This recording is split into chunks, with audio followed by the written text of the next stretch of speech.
asalnya falsafah Yunani. Sifat 20 itu memang ajaran Islam. Dasarnya Al-Quran dan hadis. Sifat 20 ini untuk mengantarkan kita makrifat kepada Allah. Dan ini akidah Ahlus Sunnah wal Jamaah. Apakah Allah ada? Jawabnya wujud. Ada yang bilang Allah tak ada. Mana dalil wujudnya Allah? Al-Quran. Afillahi syakkun fatiris samawati wal ardh. Apakah ada keraguan tentang Allah? Artinya Allah ada. Itu diantaranya. Dan Al-Quran dari awal sampai akhir kan Allah terus yang dibicarakan.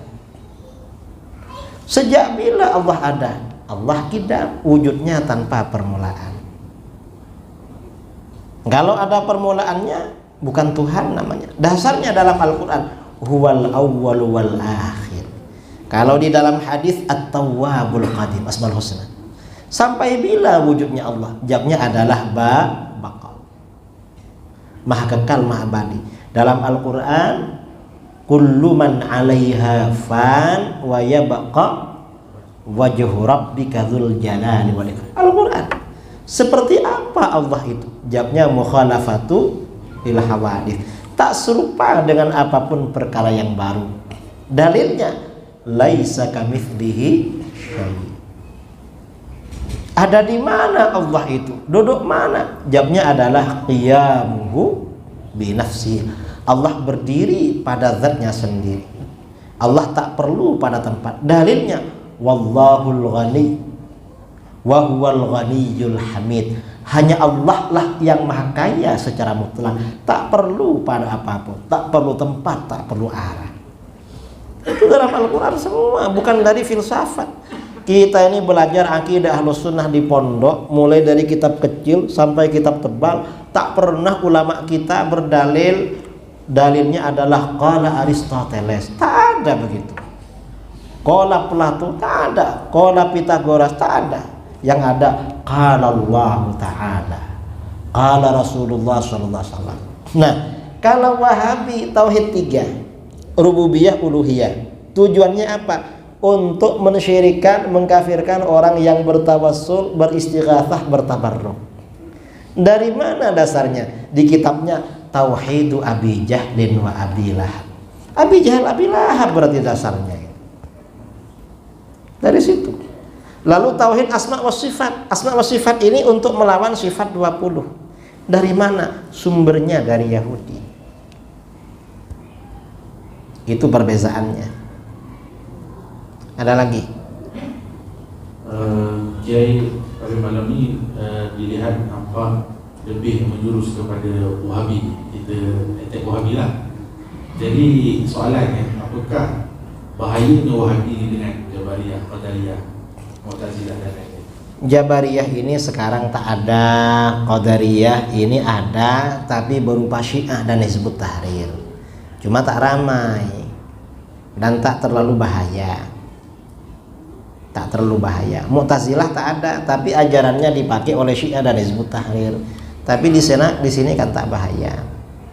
Mengapa kita bicara Wahabi? Karena Wahabi lebih merata di mana-mana, di Indonesia atau di Malaysia. Dan banyak saudara-saudara kita terkesan terpengaruh. Itu tadi mau tanya. Saya nak tanya, apakah itu ilmu martabat 7? Boleh cerita sedikit tak? Saya tak tahu kalau itu. Siapa yang cakap itu? Saya ada tengok pembahasan tentang ilmu martabat 7, tapi saya tak tahu apa benda tu. Itu siapa yang bahas? Dia yang tanya, jangan saya. Soalan lain. Oh ini nih. Nak tanya, apa hukumnya kita salat berjemaah berimamkan orang yang berpegang dengan akidah Wahabi? Berjamaah dengan imam yang berpegang dengan Wahabi hukumnya sah tapi makruh.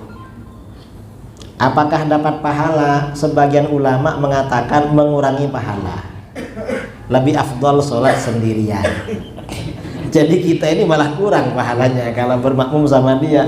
Menurut sebagian ulama kita, ada yang mengatakan dapat pahala tapi sikit sangat katanya.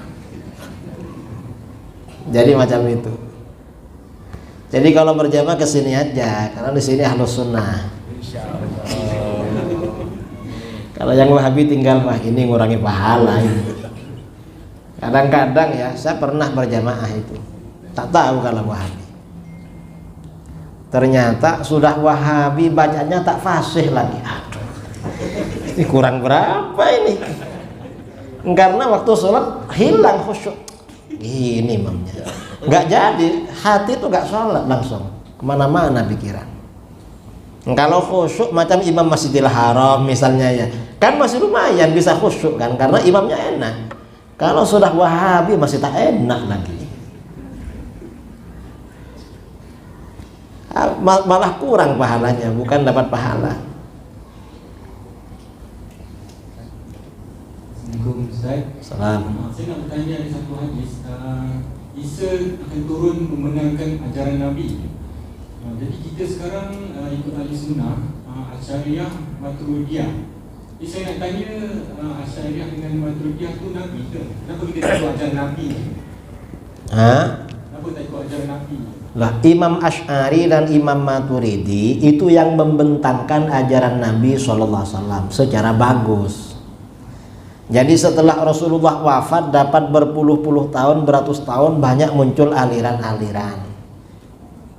Nah, Imam Asy'ari dan Imam Maturidi ini oleh para ulama dianggap paling bagus dalam membela, mempertahankan ajaran baginda Rasulullah SAW dan para sahabat.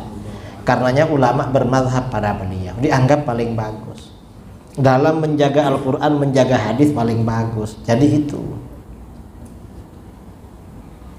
Kita ini ikut Nabi tapi pintunya para ulama, nggak bisa langsung ke Nabi. Wong Nabi sudah 1400 tahun lebih. Kita ya ikut guru kita ikut gurunya sampai kepada ulama-ulama dulu. Lah Imam Asy'ari, Imam Maturidi ikut baginda Rasulullah SAW. Saya rasa itu ya, karena soalan dah habis ini dan soalannya kemana-mana. Kamu?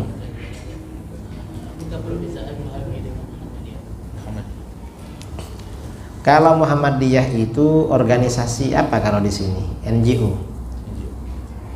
Organisasi macam NU, Nahdlatul Ulama macam itu. Apakah Muhammadiyah Wahabi? Kalau dulu awal-awal Muhammadiyah itu Ahlus Sunnah wal Jamaah. Tapi dalam perjalanan ramai yang ikut Wahabi. Sekarang tuh ramai yang ikut Wahabi. Tapi sekarang dah banyak lagi yang Ahlus Sunnah lagi itu. Jadi macam itu. Kalau Wahabi ini kan firqah, kelompok. Saya kira itu ya. Wallahu a'lam bishawab. Mudah-mudahan bermanfaat. Mudah-mudahan kita semua dijaga oleh Allah. Amin. Mendapat anugerah dari Allah, istiqamah dalam Ahlus Sunnah wal Jamaah. Amin. Keluarga kita, anak cucu kita, orang-orang yang kita sayangi dan umat Islam bangsa kita, mudah-mudahan semuanya dijaga oleh Allah.